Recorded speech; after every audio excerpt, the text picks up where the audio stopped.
Hey there guys, quick video on these scaffold board benches which I've made. They're not actually made out of scaffold boards, shock horror. They're made out of offcuts from the joists in the house I'm building at the moment.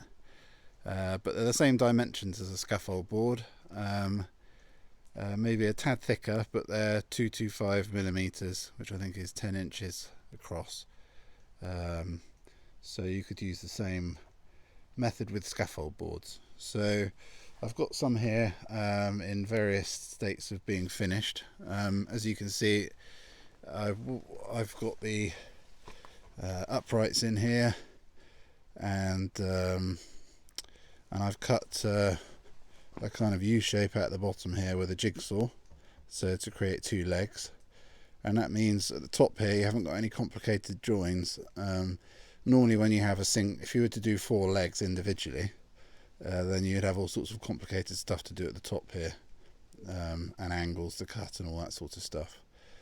And we've been using these inside for a couple of weeks now. I'm just finishing them off, and they've been alright, not too wobbly or anything like that. So the actual width of the board is enough to make a sort of reasonably stable base.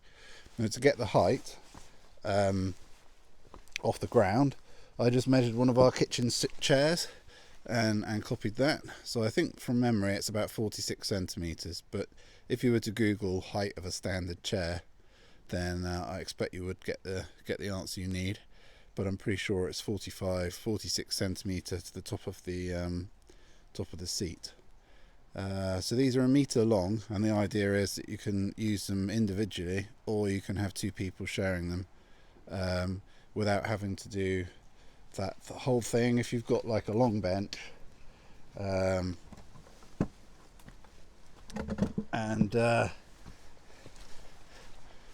so if you've got a long bench like this, and you've got, like, I don't know, 5 people sitting on it, and then the middle person needs to go for a wee, they need to be some sort of contortionist to get out, don't they? So I thought a 2-seater bench would be a good thing to do, and you can always slide them up against one each other if you're short of space. I built a 10-seater, no, 12-seater dining table out of scaffold boards. Should we go and have a look at that in a minute? I'll speed through this bit.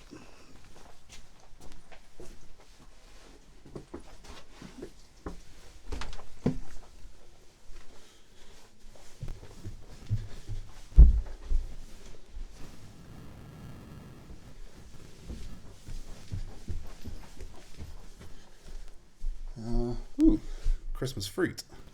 So yeah, this is the dining table. It's 3.1 meters long. Again, I just googled that. Minimum length for a 12-seater dining table, and put that into Google. It's a good size, and the idea is to have 2 of the benches that we've just looked at, and a chair along each side, to make 5, and then a chair at either end to get up to the 12. And the legs, they're actually made out of the wood that the scaffold boards were delivered on. When they deliver the scaffold boards, they often give you a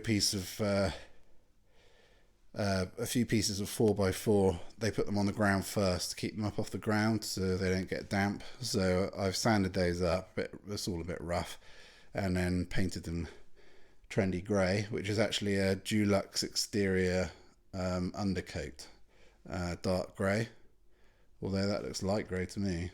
Perhaps it's a light grey anyway, but it looks pretty much like the ubiquitous French grey you get everywhere at the moment. And yeah, so these are nearly a full scaffold board, but 80 centimeters off each end. I put some linseed oil on there, which kind of affected the colour a little bit, which I wasn't so keen on. But let's have a look underneath. So as you can see, I've just painted the bits you can see. I haven't even sanded that, because really, apart from me, the person who builds it, no one will really notice. So everything is scaffold board. These cross pieces here underneath like that going along, about one every metre or 75 centimetres. And then these side bits here. So to make a table like this, you need 1, 2, 3, 4. No, hang on. 1, 2, 3, 4 scaffold boards for the top bit going across, and then yeah, four across the top, and then you need an extra one to make these brace bits along the bottom. You could have a slightly narrower if you were going to be canny. You could probably just about do it with 4 scaffold boards. No, 5. No, 4. Yeah, because some table, this is a wideish table, 90 centimetres. So you could trim that down, get your braces. Excuse me. You could get your braces off either side like this. What's that, about 10 centimetres or something? Have a 70 centimetre table, which isn't crazy. But for the sake of 10 quid for another scaffolding board, you might want to just get the extra one. But there you go. So that's okay, isn't it? Right, let's go back out and have a look at the benches again. So we had a few chairs left over from our dining set in the small kitchen, and so I thought I'd just top it up with benches because Christmas is coming, and we don't want to rush into buying some chairs we didn't really like, and there's plenty of crap chairs to be had on Amazon. So I had these offcuts lying around, so it doesn't take too long, I don't suppose. I guess all this so far has taken a couple of hours or something, and it would all just have to be chopped up for firewood or taken to the tip anyway, so it's sort of killing two birds with one stone a bit. So you've got they're a metre long along the top. I've got some 120mm screws which go down through the top. Now I'm going to put some fabric over the top of here. If you were not putting fabric on, you might want to overdrive those screws so there's a little hole there, and then fill it up with some 2-part filler, and that's pretty stinky stuff. If you wanted to do something a bit more eco-friendly, you might use some decorator's caulking or something like that to fill it up, which is not such a bad idea. So as I say, you've got the 2 screws that go down through the top, and then what else have we got? There's also screwed through here, so those screws there go diagonally up through like that. Same this side, like that. And then underneath we've got this triangular section. So all I did there is I cut a piece of the board which is 225mm long, and then cut it in half diagonally. Or you can use the 45-degree set square on that's included with most saws. I don't know if you're familiar with that, but here's an old blunt saw over here.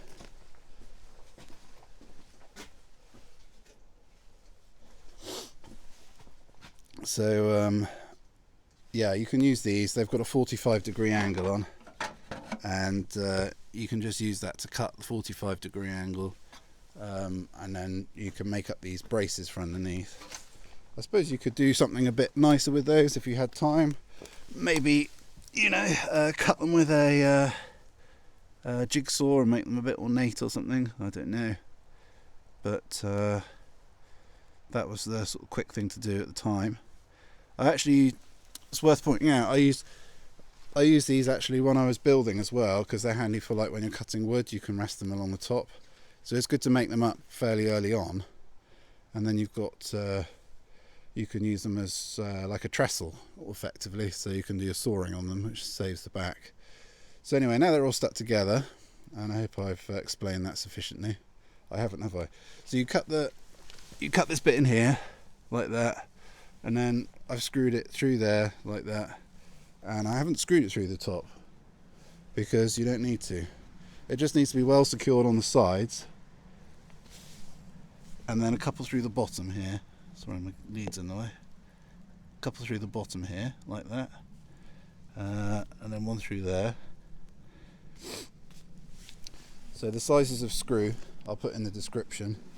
They're 120 millimeters for these ones. Size, no, box is gone.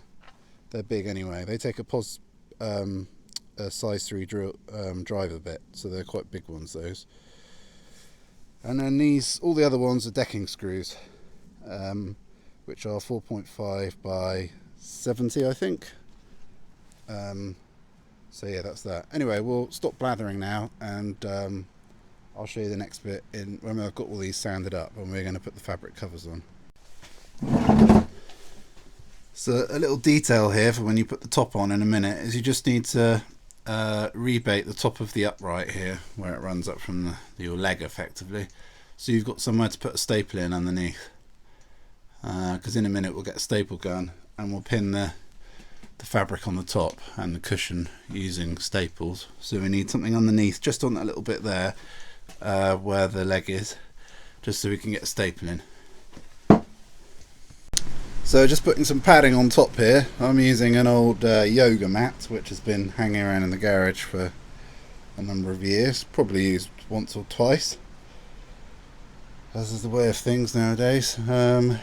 Anyway, I'll just line up the straight edge. These are all cut edges on here now because I've done the other two, but line up the straight edge and then staple it in place with the staple gun. That's what I'm doing anyway.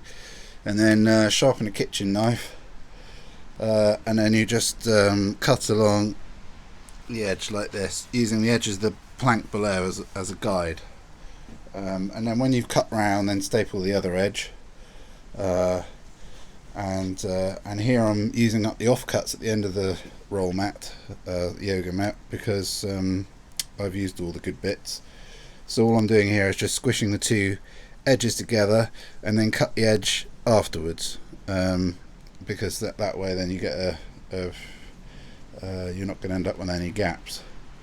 So there you go.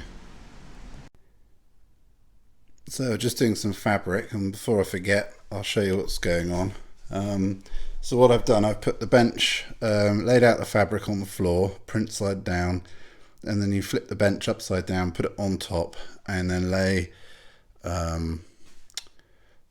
wiggle the bench around so you've got enough fabric to staple. So on these I've got a bit of an offcut, so I just lined up the straight edge here, and then you bring up the fabric onto the underside of the board and then staple it in position with a staple gun. I guess another way you could use the tacks and a nail and a hammer if you had those, but it's a lot quicker with a staple gun if you've got one. So do both long sides first like this, and what you want to do is get the top fabric under tension, but not to the point where you get little pinch marks appearing in the side. So I'll try and demonstrate. I'll do it on the end, that'd be easier. So here, if you pull it too tight, then you start getting pinch marks in the end of the in the end of the cushion here, like that. So you want to try and avoid that. So just bring it down so it's taut, but not over tight.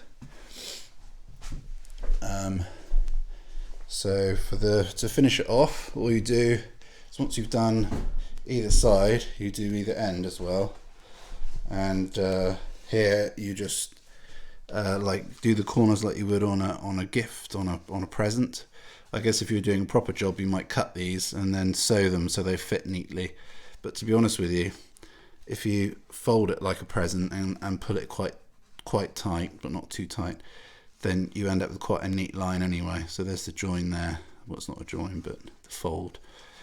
So then what I do then, staple across just roughly to hold it in position, and then you cut off with a pair of scissors any excess, and then just fold it around so you haven't got any frayed edges sticking out. Oh, there's one there, but we'll try and forget about that. To give a neater finish, and that's pretty much it really.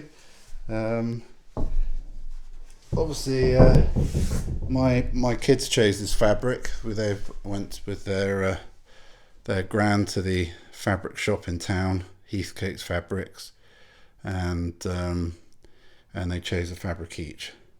So no influence at all. Which one do you think the boy chose? Which one? There's two girls and a boy here, so who do you think chose what? It's not a trick question. Yeah, that one. The boy chose that one. And then two girls chose cats and strawberries. So they're all quite nice, really. Probably not what I would have chosen to go with the room, but as I said, it's a temporary stopgap until we figure out what kind of dining chairs we want.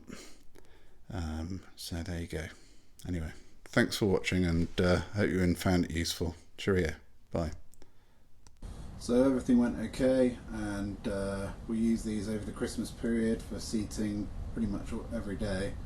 The yoga mat is probably quite a firm choice for a cushion, but it's fine, keeps your bottom warm when you're sitting on the seat, and it's also keeps quite a nice sort of clean shape to the edges, because if it was too squashy they'd nip down when you're putting the fabric on. So yeah, pretty good really, and have a go if you feel like it.